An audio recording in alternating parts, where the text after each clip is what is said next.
Welcome to knowledge A to Z. আজকে তোমাদের জন্য নিয়ে এসেছি বেঙ্গলি ক্লাস 9-এর প্রথম অধ্যায় কলিঙ্গ দেশে ঝড় বৃষ্টি, লেখক মুকুন্দরাম চক্রবর্তী।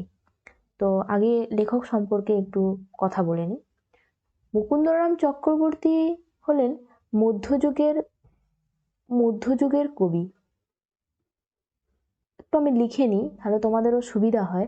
এগুলো খুবই ইম্পর্টেন্ট কোশ্চেন, কারণ এগুলো তোমাদের এমসিকিউ হিসেবে আসতে পারে।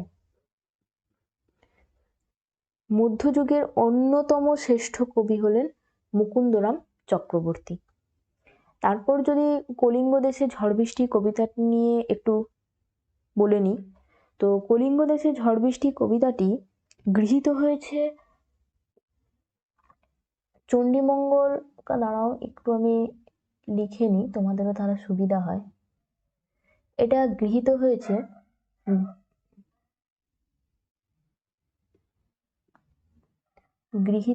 হয়েছে চণ্ডীমঙ্গল কাব্য থেকে।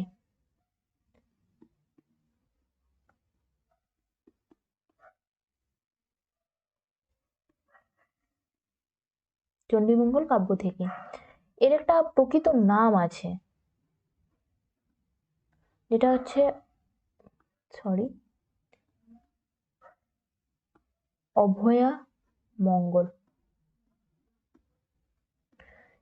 এটা হচ্ছে প্রকৃত নাম।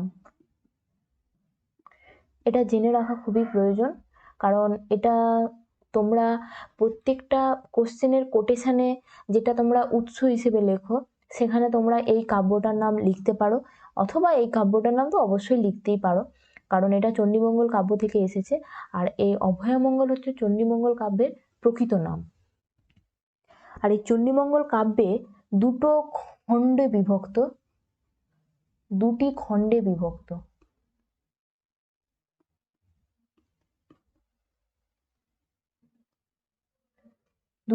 বিভক্ত। তোমরা এখান থেকে এই কোশ্চেনগুলো একটু যদি পারো তো নোট ডাউন করে নাও। তো এই কোশ্চেনগুলো খুব এমসিকিউ হিসেবে খুবই ইম্পর্টেন্ট। তো আজকে আমি এই কলিঙ্গ দেশে ঝড় বৃষ্টি কবিতাটি থেকে খুব ইম্পর্টেন্ট কোশ্চেন, 100% কমন, পরীক্ষায় আসবেই। তোমরা এই কোশ্চেনগুলো করলে অনেক কোশ্চেনের উত্তর দিতে পারবে, এটুকু তো গ্যারান্টি দিতেই পারি, কারণ এই কোশ্চেনগুলো এই চ্যাপ্টার থেকে এই কোশ্চেনগুলো খুবই ইম্পর্টেন্ট। যে কোশ্চেনগুলো করলে তোমরা বেশিরভাগ কোশ্চেনেরই উত্তর দিতে পারবে। তো দেখে নাও। আর কবিতাটার জিস্ট বা বিষয়বস্তু সেটা তো তোমরা জানোই। দেবী চণ্ডী বিভিন্ন রকম ছলনা করেছেন। কেন ছলনা করেছেন না, নগর গুজরাটে দেবীচণ্ডীর মর্তাধামে নিজের পুরা প্রচারের উদ্দেশ্যে কালকেতুকে গুজরাটের নগরপতন ঘটান, এবং নগরপতন ঘটালেও তা হবে না, সে বিষয়ে তার জনসমাবেশও প্রয়োজন। তো এই নিয়েই কবিতাটা আছে। তো এখন কোশ্চেন আমি কিছু রেডি করেছি, খুবই ইম্পর্টেন্ট, দেখে নাও একটু। কলিঙ্গ দেশে কবিতাটির নামকরণের সার্থকতা। এটা থেকে 3-4 রকমের কোশ্চেন আসতে পারে। এটা মেনলি প্রাকৃতিক বিপর্যয়ের উপর কোশ্চেনটা আছে। আর এটা আছে তোমার ওই বিপাকের যে স্বরূপ ছিল, মানে কি কি ঘটনা ঘটিয়েছিল, তো সেই সব নিয়ে একটা কোশ্চেন। এই 3টে কোশ্চেন করলেই তোমরা সমস্ত প্রশ্নের উত্তর দিতে পারবে। চলো এখন দেখে নেওয়া যাক প্রথম প্রশ্নটা। আমি একটু পড়ে দিই যাতে তোমাদের একটু সুবিধে হয়।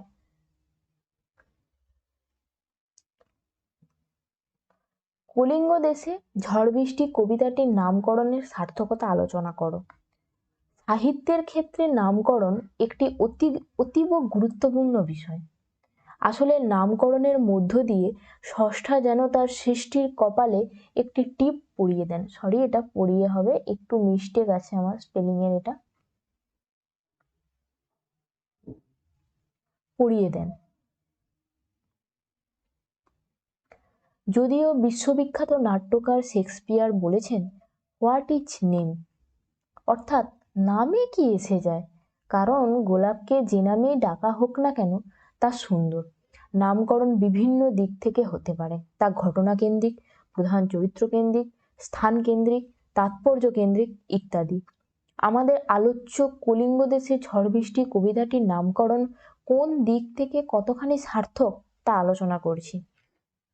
কবি মুকুন্দরাম চক্রবর্তী কলিঙ্গ দেশে ঝড় বৃষ্টি কাব্যাংশে দেখা যায় ঘন কালো মেঘে আকাশ সমাচ্ছন্ন হয়েও পড়ে। অন্ধকার এতটাই ঘন হয়ে ওঠে যে নিজের অঙ্গও দেখা যায় না। কলিঙ্গের আকাশে শুরু হয় মেঘের গর্জন, সেই সঙ্গে শুরু হয়ে যায় প্রবল ঝড় বৃষ্টির। এমন অবস্থায় প্রজাগণ আতঙ্কিত হয়। তারা আত্মরক্ষার জন্য ঘরবাড়ি ছেড়ে দৌড়ে পালাতে থাকে। তাই কবি বলেছেন, হুড় হুড় দূর দূর বনে ঘন ঝড়, বিপাকে ভবন ছাড়ি প্রজা দিল রড়। ভাদ্র মাসে যেমন পাকা তাল পড়ে, তেমনি ঘরের চাল ভেদ করে শিল পড়তে থাকে মেঝেতে। নিরন্তর 7 দিন ঝড় বৃষ্টির তাণ্ডবে সমগ্র কলিঙ্গ দেশে জলমগ্ন হয়ে পড়ে, ক্ষেতের ফসলে পচন ধরে।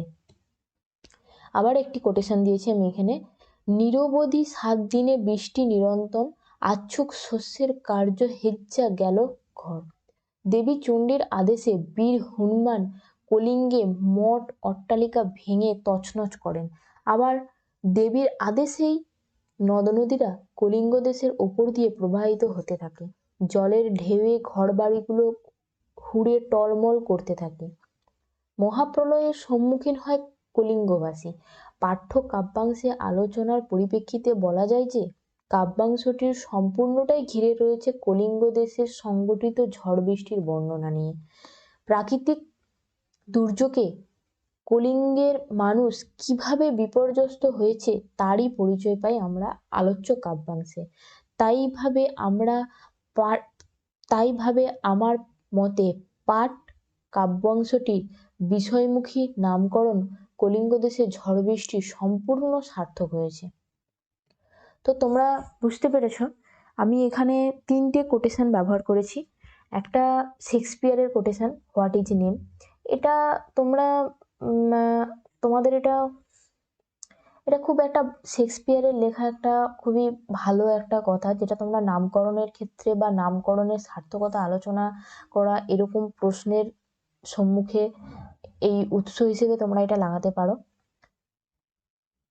তারপরে আমি এখানে একটা কোটেশন ব্যবহার করেছি, আত্মরক্ষার জন্য দৌড়ে পালাতে পালাতে কবি একটি কোটেশন দিয়েছেন বা একটা কথা বলেছেন, সেখানে আমি 2 লাইনের একটি কোটেশন ব্যবহার করেছি। এবং লাস্টে আর একটি কোটেশন ব্যবহার করেছি, নিরবধি 7 দিন বৃষ্টি নিরন্তর, আচ্ছুক শস্যের কার্য হেজ্জা গেল ঘর। তো তোমরা যদি এইভাবে পরীক্ষার খাতায় তোমরা যদি কোশ্চেনের উত্তরটা এইভাবে উপস্থাপন করো, তো আমার মনে হয় এই কোশ্চেনে তোমাদেরকে ফুল মার্কস নাম্বারই দেবে। কারণ এর থেকে ভালো করে লেখা হয়তো হতে পারে, কিন্তু এটা আমি মনে করি এটা স্ট্যান্ডার্ড লেখা। তো তোমরা এটা ফলো করতে পারো কোশ্চেনের উত্তরটা। এখন যাই পরের কোশ্চেনে। তো পরের কোশ্চেন হচ্ছে, কলিঙ্গ দেশে ঝড় বৃষ্টি কবিতাটি প্রকাশিত প্রাকৃতিক বিপর্যয়ের চিত্র কতটা বাস্তবের সঙ্গে কবি চিত্রিত করেছেন তা আলোচনা করো। কলিঙ্গ দেশে ঝড় বৃষ্টি কবিতাটি মেঘ কিভাবে গগনমণ্ডল ছেয়ে ফেলেছে তা উল্লেখ করো। ঝড় বৃষ্টির ফলে কলিঙ্গবাসীর জীবনে যে বিপন্নতা তৈরি হয়েছে তার পরিচয় দাও।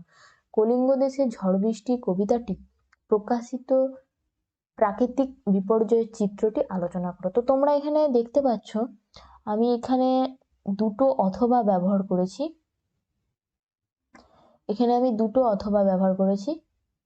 এটা একটা। তো এখানে মানে কোশ্চেনের উত্তর মানে এই উত্তরের কোশ্চেনটা মানে সামঞ্জস্য যদি বজায় রাখতে হয় সেটা প্রাকৃতিক বিপর্যয়ের উপরই এই উত্তরটা লেখা। তো প্রাকৃতিক বিপর্যয়ের যে কোনো রকমের কোশ্চেন আসুক না কেন, যে কোনো রকমেরই প্রশ্ন যদি আসে, তোমরা এই উত্তরটা লিখে আসতে পারো। এই উত্তরটা যে কোনো প্রাকৃতিক বিপর্যয়ের প্রশ্নের সঙ্গে সামঞ্জস্য।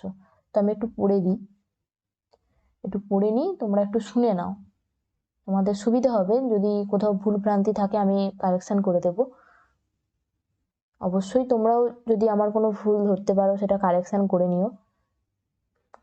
মধ্যযুগের কবি, এটা আমি 3টে পার্টে ভাগ করে নিয়েছি, ঠিক আছে? 3টে পার্টে, এখানে দুটো পার্টে ভাগ করে নিয়েছি। তো প্রথম পার্টটা আমি ব্যাখ্যা করেছি, তোমরা একটু শুনে নাও। মধ্যযুগের কবি কঙ্কন মুকুন্দরাম চক্রবর্তী। আর হ্যাঁ, একটা কথা বলা হয়নি, কবি কঙ্কন হচ্ছে মুকুন্দরাম চক্রবর্তীর একটি উপাধি মাত্র। আমি এটা এখানে নোট ডাউন করে দিচ্ছি, নয়তো আমি একদম প্রথম পেজে এটা আমি লিখে দিচ্ছি।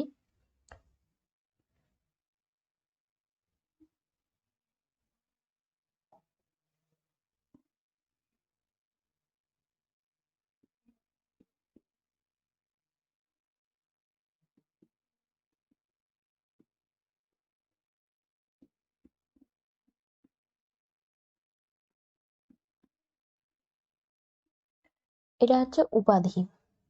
কবি কঙ্কন যে ব্যবহার করি আমরা, মুকুন্দরাম চক্রবর্তীর নামের আগে যে এখানে লিখি আমরা কবি কঙ্কন,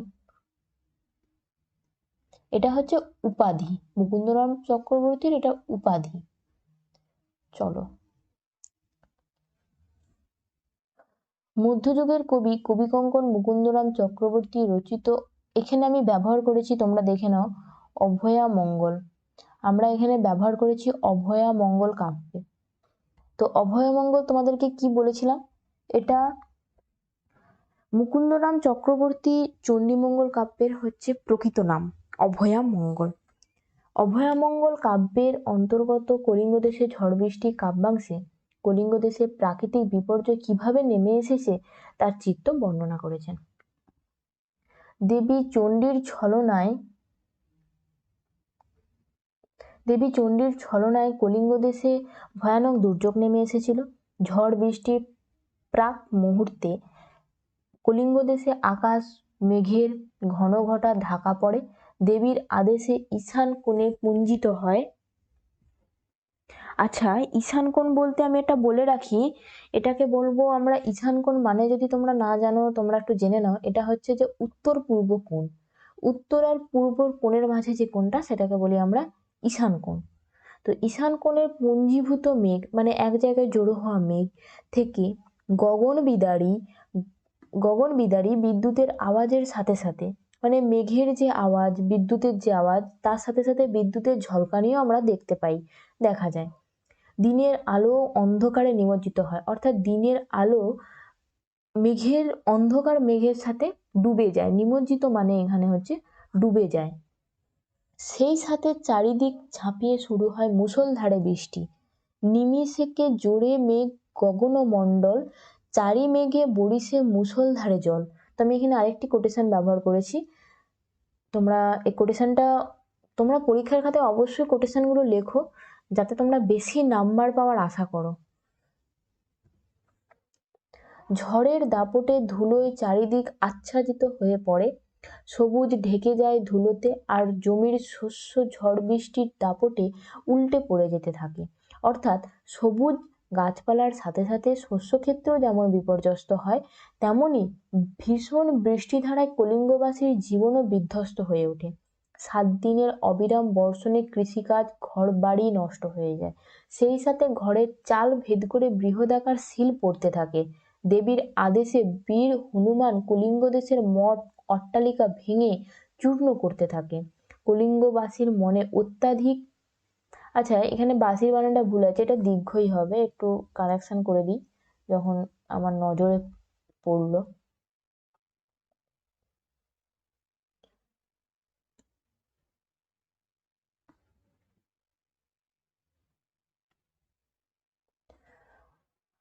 কলিঙ্গবাসীর মনে অত্যাধিক ভীতির সঞ্চার করে।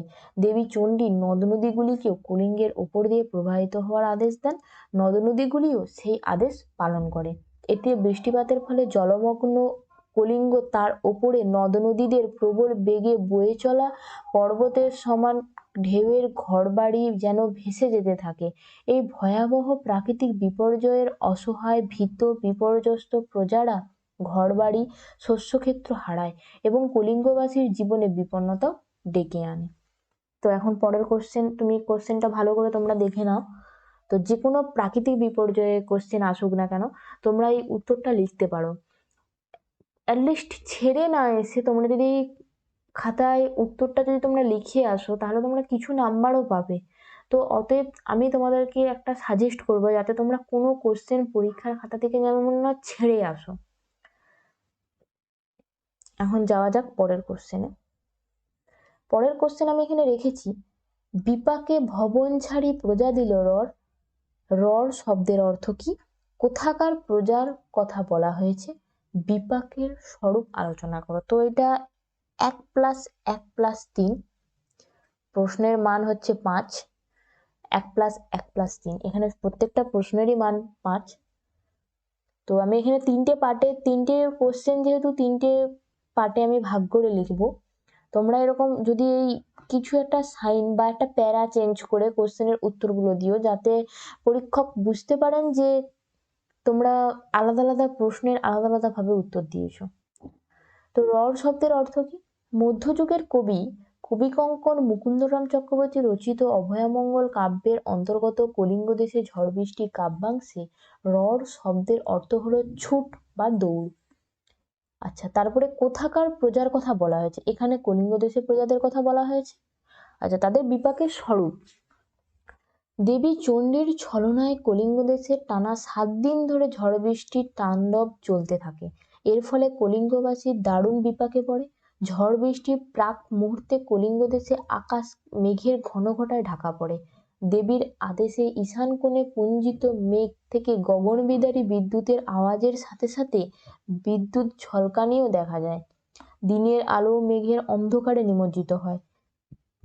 সেই সাথে চারিদিক ঝাঁপিয়ে শুরু হয় মুষলধারে বৃষ্টি। নিমিষেকে জোরে মেঘ গগনমণ্ডল, চারি মেঘে বরিশে মুষলধারে জল। ঝড়ের দাপটে ধুলোয় চারিদিক আচ্ছাদিত হয়ে পড়ে, সবুজ ঢেকে যায় ধুলোতে, আর জমির শস্য ঝড় বৃষ্টির দাপটে উল্টে পড়ে যেতে থাকে। 7 দিন অবিরাম বর্ষণে কৃষিকাজ ঘরবাড়ি নষ্ট হয়ে যায়। সেই সাথে ঘরের চাল ভেদ করে বৃহদাকার শিল পড়তে থাকে। দেবী চণ্ডীর নির্দেশে বীর হুরমানও কলিঙ্গ দেশে মঠ অট্টালিকা চূর্ণ করতে থাকে। কলিঙ্গবাসীর মনে অত্যাধিক ভীতির সঞ্চার করে। দেবী চণ্ডী নদ নদীগুলিকেও কলিঙ্গের ওপর দিয়ে প্রবাহিত হওয়ার আদেশ দেন। এমনই বিপাকের পরিচয় কবি মুকুন্দ রামের বর্ণনায় প্রকাশিত হয়েছে। তো আজকে এটুকুই। 3টি প্রশ্ন, যেই প্রশ্ন মান হচ্ছে 5। তো 5 নাম্বার ফুলফিলও আসতে পারে, আবার ভাঙা ভাঙা প্রশ্নেও আসতে পারে। তো তোমরা এই কোশ্চেনগুলো পড়ো। যদি তোমাদের বুঝতে কোথাও সমস্যা হয়, তোমরা কমেন্ট সেকশনে অবশ্যই জানিও। এছাড়াও তোমাদের যদি আরো কোনো, তোমাদের মনে যদি কোনো আর কোনো বা প্রশ্ন তোমাদের যদি জানার থাকে, তোমরা অবশ্যই কমেন্ট সেকশনে সেটা জানিয়ে দিও। আমি চেষ্টা করব সেটার আপডেট তোমাদেরকে দেওয়ার। তো আজ এই পর্যন্তই। কালকে তোমাদের জন্য আমি নিয়ে আসবো এই চ্যাপ্টারেরই, অর্থাৎ কলিঙ্গ দেশে ঝড় বৃষ্টি কবিতাটি প্রশ্নমান 3-এর বেশ কিছু প্রশ্ন, যেগুলো তোমাদের ক্ষেত্রে খুবই ইম্পর্টেন্ট কোশ্চেন। তো কালকে তোমাদের জন্য আমি এগুলো রেডি করে আনবো। আজ এই পর্যন্তই। ভালো থেকো। আর যদি আমার ভিডিও ভালো লেগে থাকে, অবশ্যই লাইক শেয়ার করে দিও, কমেন্টও করো। তোমাদের যে কোনো অসুবিধা, তোমাদের যে কোনো কোশ্চেনের প্রশ্নের উত্তর জানার থাকলে, সেটা যে এই চ্যাপ্টারেরই হোক বা আদার্স অন্য কোনো চ্যাপ্টারের হোক, যে কোনো অধ্যায়ের যা কিছু প্রশ্ন তোমাদের যদি কোনো কিছু জানার থাকে, তোমরা অবশ্যই সেটা কমেন্ট সেকশানে জানিও। আমি চেষ্টা করব সেই চ্যাপ্টারে তোমাদের সেই কোশ্চেনটা আপডেট দেওয়ার। আমি রিপিট করলাম কথাটা, তোমাদেরকে ভালো লাগার জন্যই আমি কথাগুলো আবার রিপিট করলাম। তো আজ এটুকুই। নমস্কার।